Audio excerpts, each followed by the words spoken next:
Greetings, Internet Drinking Buddies. My name is Link. The show's name is Tubbin' and Chugging. And on this episode, Will and I will be imbibing Suntory. Hello.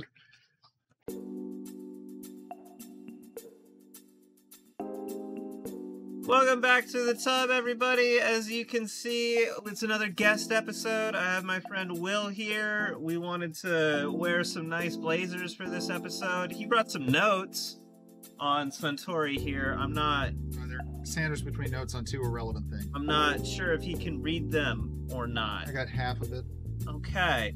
You want to tell us a little something about Suntory whiskey? So Suntory Toki is a drink that was introduced in Northern California in 2016. You can buy it between $30 and $40 for a 750 milliliter bottle, such as we have here.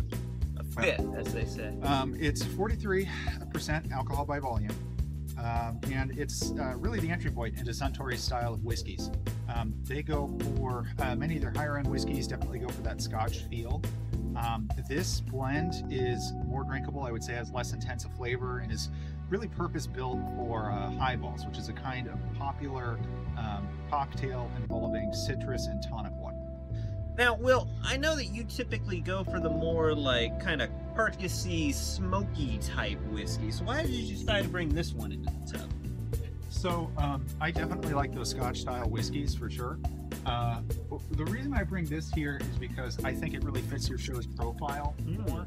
You guys go a lot for drinkability, and for people who aren't that familiar with whiskey, it's really appropriate to cut it with water. So if you're not used to whiskey, if you're not used to drinking whiskey, the flavor is pretty intense. Even though this is a lighter one, you really just add as much water as you want. You can even go 4 parts water, especially if you're going with sparkling water or tonic.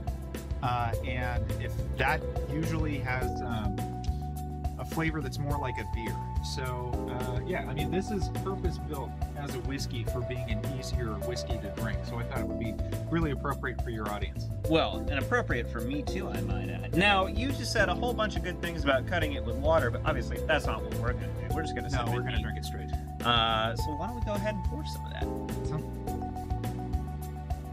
Are indeed drinking out of these Sapporo little, I guess they're meant to be drinking for like a little bit of beer, but they're 1800s era beer hall glasses, aren't they? Yeah.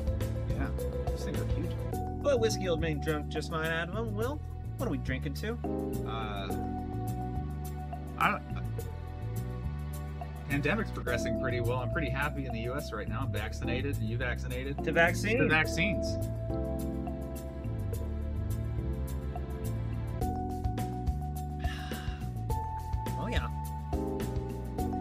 It's definitely whiskey, but it's a little sweeter than I'm used to from whiskey.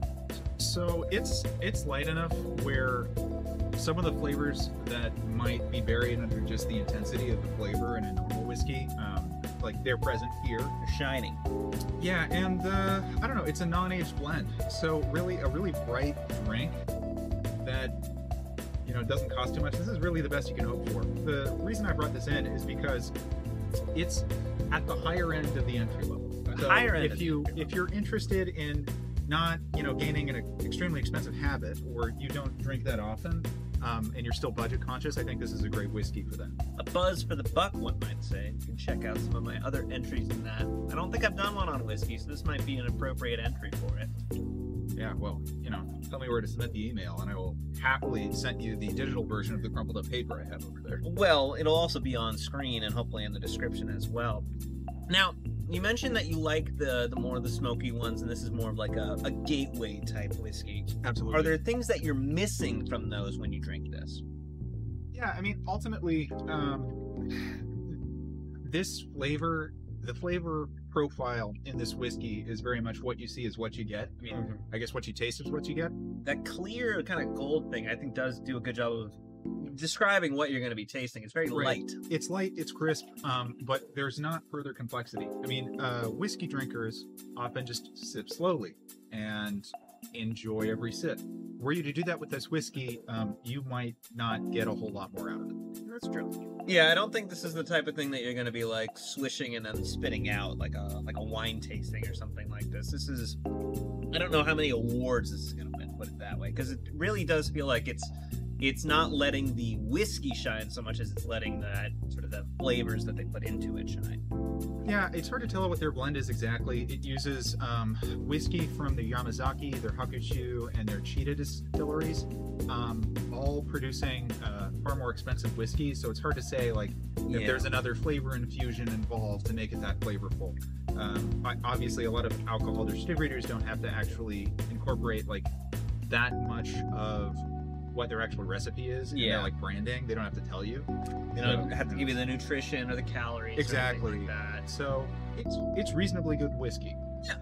I think I in the past have had their Hibiki whiskey, which is part of the blend of this, I guess. Some of the scraps, basically. You and I actually both got a chance to drink the Hibiki 12 before it was discontinued. Suntory's actually run out, and that's part of why they introduced this product and another product called the Hibiki Harmony.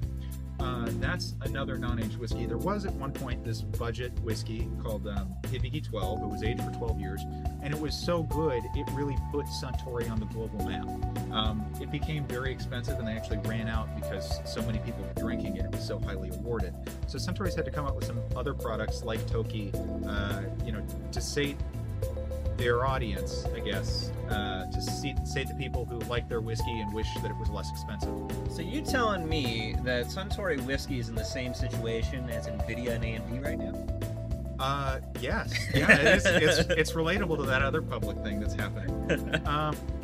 To add to that a little bit, not the computer memeing, but Suntory's Scotch-style whiskeys have become, in many cases, more expensive than actual Scotch. So I mean, I think if you're a Scotch drinker, you'll enjoy some of their more expensive whiskeys, but I wouldn't necessarily buy this over an equally good Scotch that costs less. Yeah, so I think the clear market for this is that sort of mid-range, I guess maybe like upper, lower end type thing of you're getting a whiskey, maybe not the biggest like smoke kind of fan. You want something a little sweeter, a little lighter, very easy to cut with water. Just a nice kind of pleasant thing to have around. If you like, if you like cocktails, this is perfect. Sure. Definitely blend this in with any number of, I think, whiskey-based cocktails and have a good time with it. Price-wise, I think we mentioned. Did we mention? MSRP is $39.99, but it can typically be had for even $30 or $35.